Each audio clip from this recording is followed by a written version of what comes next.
Visakha cricket stadium దగ్గర black టికెట్ల దందాకు దిగారు. కాసేపట్లో టీమిండియా న్యూజిలాండ్ మధ్య టీ20 మ్యాచ్ ప్రారంభం కాబోతోంది. ఈ క్రమంలో బ్లాక్ టికెట్లు అమ్ముతున్న వారిని టాస్క్ ఫోర్స్ పట్టుకుంది. బ్లాక్ టికెట్లు అరికట్టేందుకు పోలీసులు ప్రత్యేక నిఘా ఉంచారు.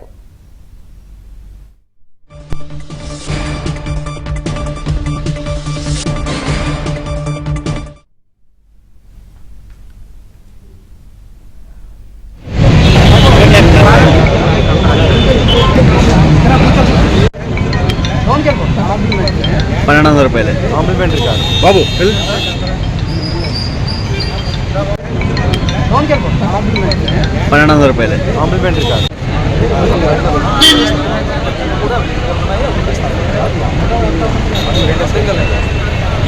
ఇప్పుడు ఇచ్చిన టికెట్లు అయితే క్లబ్ స్టాండ్ అయితే మాత్రం 1500 వస్తుంది.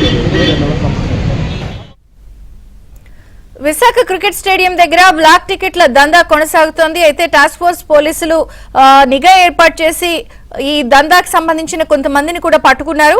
అప్డేట్స్ సతీష్ అందిస్తారు. సతీష్.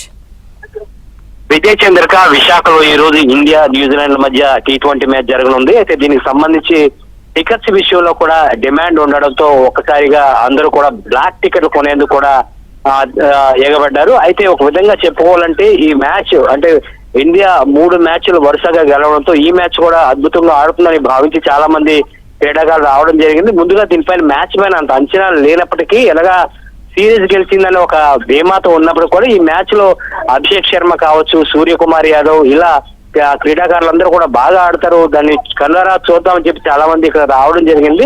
కొంతమంది టికెట్ల వ్యవహారం లేకపోవడంతో వారు ఒక్కసారిగా గుమ్మిగూడి వాళ్ళు టికెట్లు ఎక్కువ ధరలో కొంటున్నారనే దీంతో ఒక్కసారిగా గుమ్మిగూడ జనం. అయితే ఇది బ్లాక్ టికెట్ దందా కొనసాగుతుందని ఒక్కసారిగా అక్కడ పోలీసులందరూ కూడా చెదరగొట్టారు. అయితే పోలీసులు కూడా ఏసీఐ వీరందరూ కూడా సంయుక్తంగా ఈసారి బ్లాక్ టికెట్ల వ్యవహారం జరగకుండా ముందుగానే పోలీసులతో ముందస్తు ప్రణాళిక అయితే చేసుకున్నారు. ఫ్లయింగ్ స్క్వాడ్ అదేవిధంగా టాస్క్ ఫోర్స్ తో కూడా ప్రత్యేక నిఘాను ఏర్పాటు చేశారు. టికెట్ల వ్యవహారంలో ఎక్కడా కూడా గోల్మాల్ గానీ అదేవిధంగానే బ్లాక్ టికెట్ దందా జరగకుండా ముందుగానే వాళ్ళు అప్రమత్తమయ్యారు. అయితే ఈ గుమ్మిగూడిన జనం సుమారు 10 నుంచి 15 మంది వరకు పోలీసులు అదుపులోకి తీసుకున్నారు. అయితే వీళ్ళు నిజంగా ఎక్కువ ధరలకు అమ్ముతున్నారా లేదా బ్లాక్ టికెట్లకు దందా కొనసాగుతుందా లేదా అనేది మాత్రం వారిని విచారించిన అనంతరమే తెలిసే అవకాశం ఉంది.